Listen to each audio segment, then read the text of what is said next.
Test, test. Okay, that's good.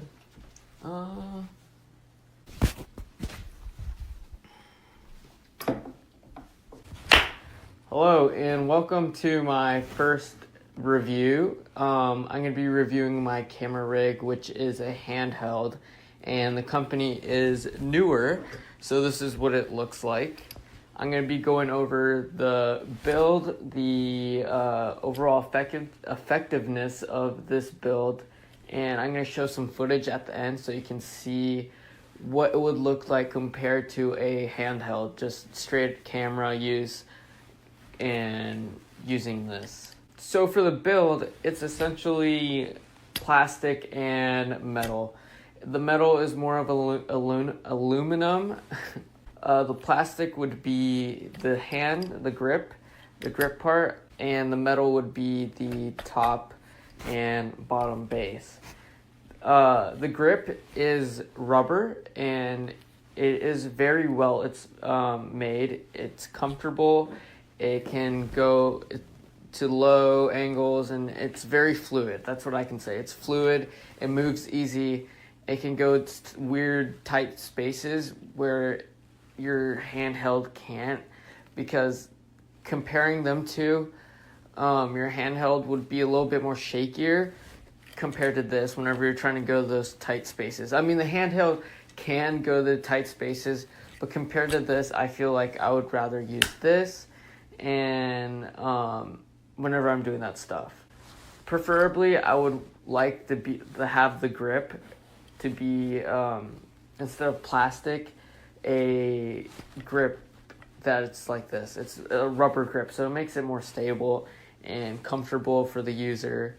Even though it's already comfortable due to the slits that it has on the sides for the fingers, I can see where it could be a little annoying and painful after long usage, but I haven't had that complaint, and I enjoy it. I think it's a great product for $50. It's not gonna, I'm gonna say this now, it's not gonna completely make your video stable. It's not gonna fix everything. It's not a gimbal. Essentially what I'm saying, it's not a gimbal. It's not gonna completely change your footage 180 and make it not shaky. It is a good substitute for the gimbal. I can say that if you're looking for something a little less shakier to your handheld look, then I would invest in one of these. It's only $50, like I said. Another feature that I liked about this was the screwing on thing. I don't know what's called, the gear. It was very well needed because screwing on the camera itself, like turning it and twisting it, was annoying. But the gear made it a lot easier and faster to screw on and off the camera. There's also a grip piece for the camera, so it can stay on there a little bit more. There's a slider, I think. I'm not sure what this is used for. Again, this is not a sponsored video, so everything that I've been saying about this product is my honest opinion and what I've experienced throughout the product, so it's pretty much like a pros and cons list. It's not, the only con that I can say about this is it doesn't fix your stability. Like I said, it only improves it just a tad bit. I'm not entirely sure, but I'm pretty sure you can mount this to a tripod or a separate rig on the bottom. I'm not entirely sure. It has a few screws, like holes where you can mount it somewhere. I haven't tried it yet, but I need to try to do that. I'll answer questions in the comments if you have any. So that's going to wrap up this little review. I'm going to be comparing the Sony a6000 handheld look to the camera rig so you guys can get like a feel for it. If you guys thought this was helpful, or if you want to support the channel, feel free to. And also, if you have any questions, I'll try to answer it in the comments below. But I think that's going to wrap it up, and here's the footage.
Una gabbia fotografica abbastanza buona, fatta in alluminio per quanto riguarda la barra superiore e quella inferiore, mentre i manici sono in plastica dura, come si può vedere hanno delle viti, sono fatte in plastica, mentre le ghiere per stringerle sono anche queste in alluminio, come la ghiera inferiore per stringere la fotocamera o lo smartphone, perché appunto va bene anche per uno smartphone, se uno ha un porta smartphone da collegare vuole andare più che bene. È abbastanza leggero, è pratico, i manigli hanno appunto gli spazi per le dita, quindi si tiene abbastanza bene. Anche il manico da attaccare sopra tramite le apposite viti che sono incluse nella confezione e la chiavettina a brugola per poter avvitare le viti per appunto attaccare il manico superiore e poi anche per attaccare la base inferiore per poter mettere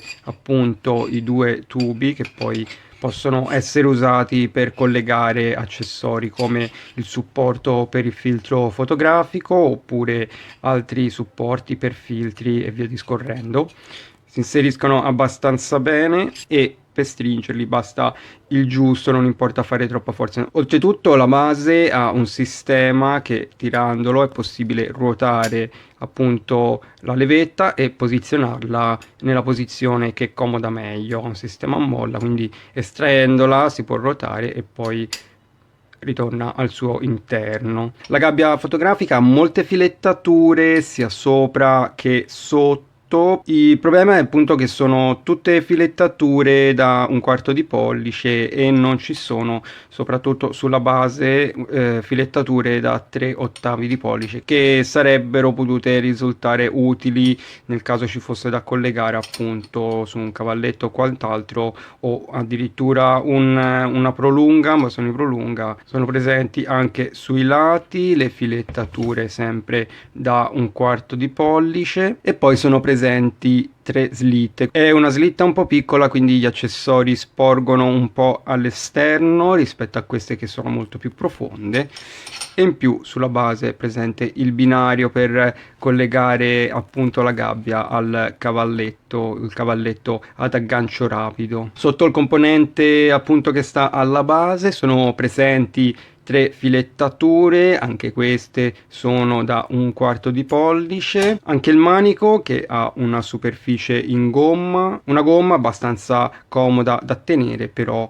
non so se si riesce a vedere, la gomma sta ferma ma il tubo che passa all'interno ruota, quindi se io non stringo la gabbia potrebbe ruotare se io la tengo in una certa posizione, quindi dovrò fare un bel po' di stretta, un bel po' di forza nella presa e allora a questo punto non ruota, però se io lo tengo in maniera leggera ruota il suo interno mentre la gomma all'esterno rimane ferma, quindi come si può vedere non ha una gran tenuta durante la rotazione. Il kit in sé è ben fatto, è abbastanza leggero nel suo complessivo, è robusto, funziona comunque senza problemi, è possibile gestire appunto l'attacco o meno degli accessori, come per esempio questa base se non necessita collegare qualche supporto può non essere inserita come sto facendo io in questo caso, oppure la parte superiore, il manico superiore vuole essere appunto scollegato, non è tutto in blocco, quindi vuole essere scollegato. Io ne uso un altro che ha più possibilità di attacchi, di accessori, quindi è possibile sostituire anche i componenti, quindi utilizzare la gabbia fotografica attaccando poi gli accessori che si vuole, quindi se uno ne ha dei suoi può farlo.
So this is already installed. This is a very big and heavy Canon 5D Mark III, and as you can see, even with that big camera, you still have some clearance and you have access to the handles, and this is an excellent construction, a good product.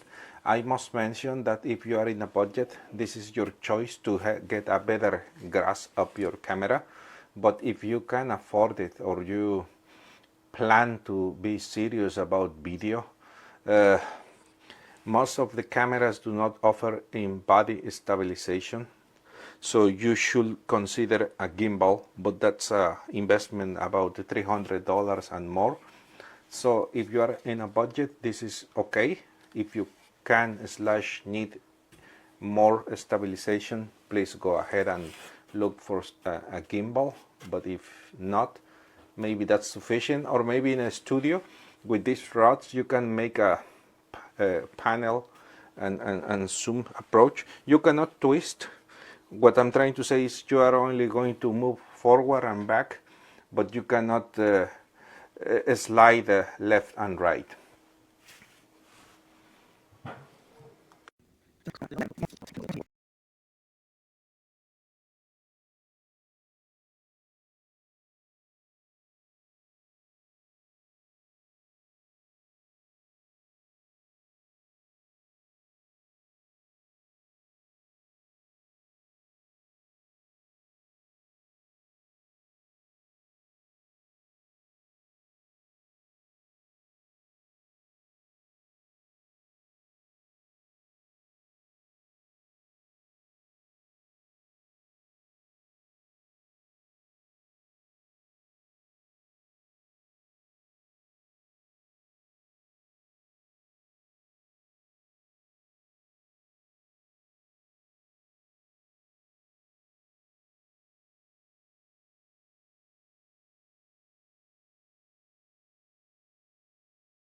Bueno, saludos, la pieza vino doblada, ¿ok? Todo el eje está doblado, mírenlo. Está doblado, de hecho se ven las marcas aquí. Aquí está completamente doblado. Mírenlo. Ahí se ve.